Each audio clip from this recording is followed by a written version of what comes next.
নমস্কার, ntvwb.com এ আপনাদের স্বাগত জানাচ্ছি। আমরা রয়েছি আজকে বহরমপুরে, কিন্তু এই মানুষটিকে আপনারা ডেফিনেটলি চেনেন, কারণ একটা সময় এই মানুষটা রীতিমতো কাঁপিয়ে বেরিয়েছে মুর্শিদাবাদ, এখন গোটা রাজ্যকে কাঁপায়। বহরমপুর শহর, সেই শহরে আপনারা দেখতে পাচ্ছেন কেউ নেই, কিন্তু দুপুরবেলায় একা ঘুরছে, ভোট প্রচার করছে। সেই হুমায়ুন কবির আমার সঙ্গে রয়েছে। হুমায়ুন দা, একা একা দুপুরবেলা তো ভোট প্রচার?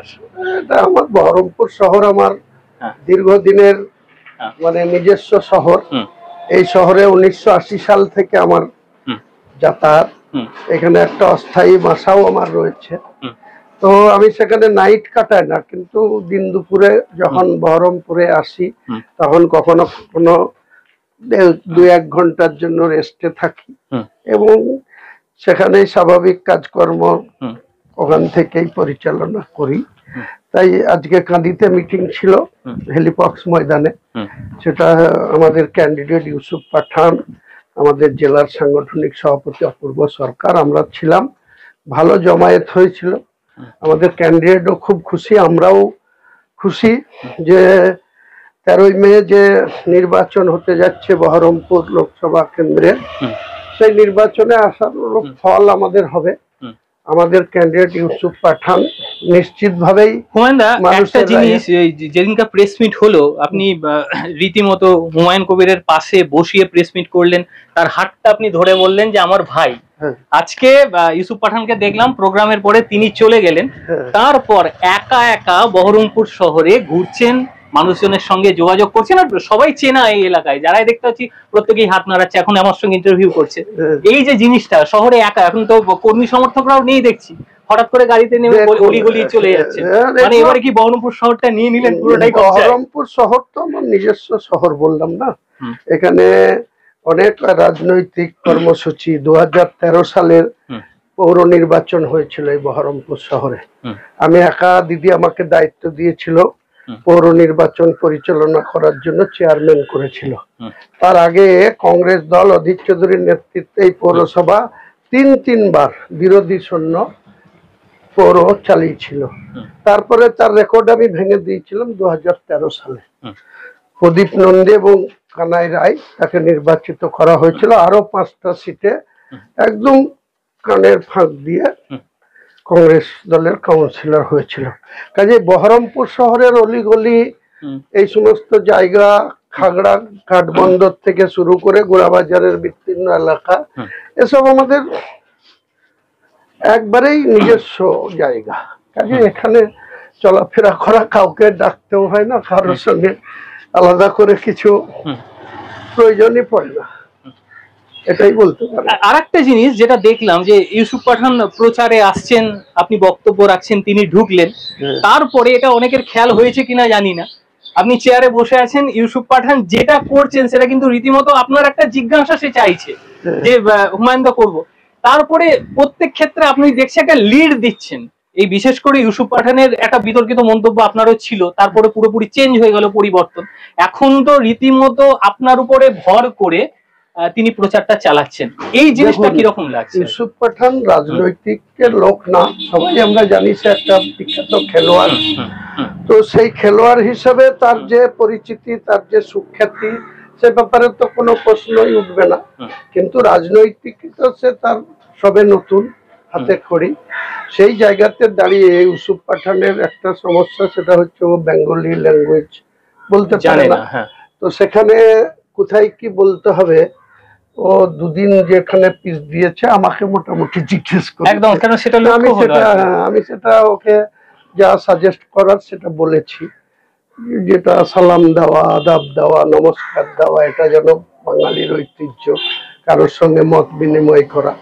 তো সেসবের ব্যাপারে আমরা গাইড করে নেব, বা আমাকেও নিজের বড় ভাই বলেছে, আমিও ওকে আমার ভাই হিসাবেই মেনে নিয়েছি। কাজে এইসব নিয়ে যেটা 7 দিনের যে বক্তব্য, সেটা অতীত হয়ে গেছে। আগামী দিনকে সামনে রেখে 13ই মে 2024 কে সামনে রেখেই কিন্তু এখন পথ চলছে। হুমায়ুন দা, এই যে শুধুমাত্র বহরমপুর লোকসভায় একদম রীতিমতো আপনি পুরো ব্যাপারটা চমক দিচ্ছেন। প্রথমত মুখ আপনার, এবং পাঠান সাহেব আপনাকে অনুকরণ করে চলছেন, এটাই আমরা দেখতে পাচ্ছি। জেলার অন্য আরো দুটো লোকসভা রয়েছে, সেই দুটো লোকসভার ক্ষেত্রে কি আপনি যাচ্ছেন, প্রচারে বেরোচ্ছেন, সেখান থেকে কি কোনো রকম যাওয়ার সম্ভাবনা আপনার রয়েছে? দেখুন, আমি অভিষেক বন্দ্যোপাধ্যায়কে সেনাপতি মেনে এই নির্বাচনটা, বহরমপুর লোকসভার নির্বাচনটা ইউসুফ পাঠানের কে যে মনোনীত করেছে দিদি এবং অভিষেক বন্দ্যোপাধ্যায়, এটাতেই মূলত গুরু দায়িত্ব পালন করব। বিশেষভাবে যদি আমাকে কোথাও অভিষেক বন্দ্যোপাধ্যায় নির্দেশ দেয়, তখন আমি এটাকে যেতে পারি বা যাওয়ার কথা ভাবতে পারি। আমি অন্য কারো কথাই কোথাও যাব না, কারণ আমাকে তারা সেই জায়গাতে এখনো নিজেদের মধ্যে যে আন্তরিকতা দেখানো উচিত।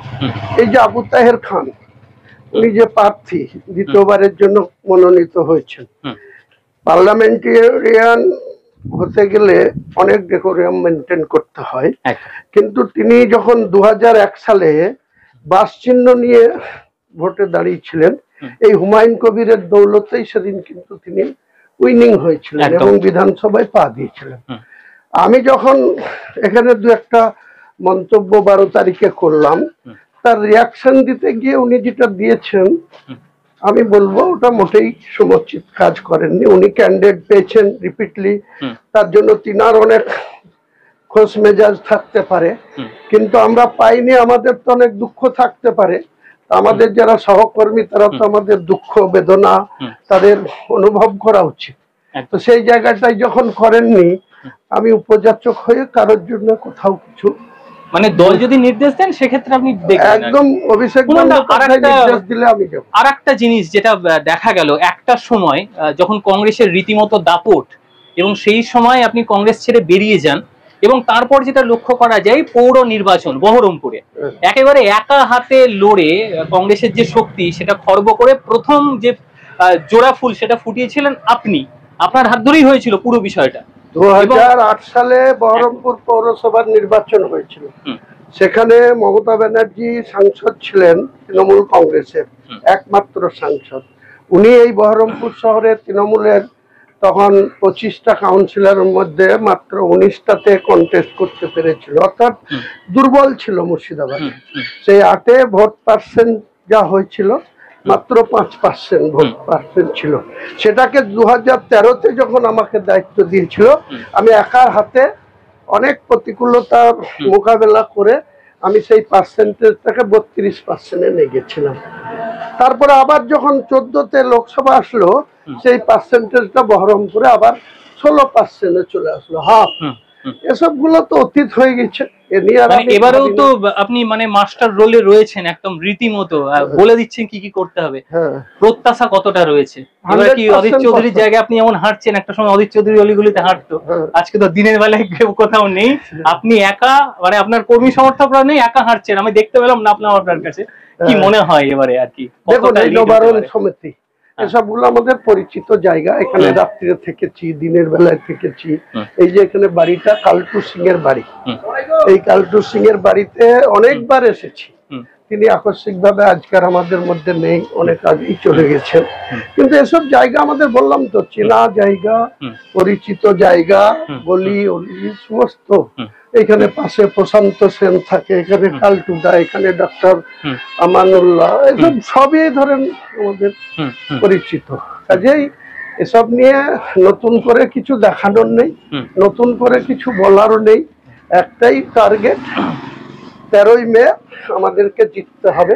আমরা 4 জুন বহরমপুর শহরে যে কাউন্টিং হবে, সেই কাউন্টিং এ যেন আমরা বিজয় সার্টিফিকেটটা পাঠানোর হাতে তুলে দিতে পারি, এটাই আমার পুরো দায়িত্ব। মার্জিন কি হতে চলেছে আপাতত, কি মনে হচ্ছে? এই যে প্রাথমিক যা দেখলেন, আজকে তো রীতিমতো লোকের ভারমার, একটা কর্মী সবাই, জনসমুদ্র।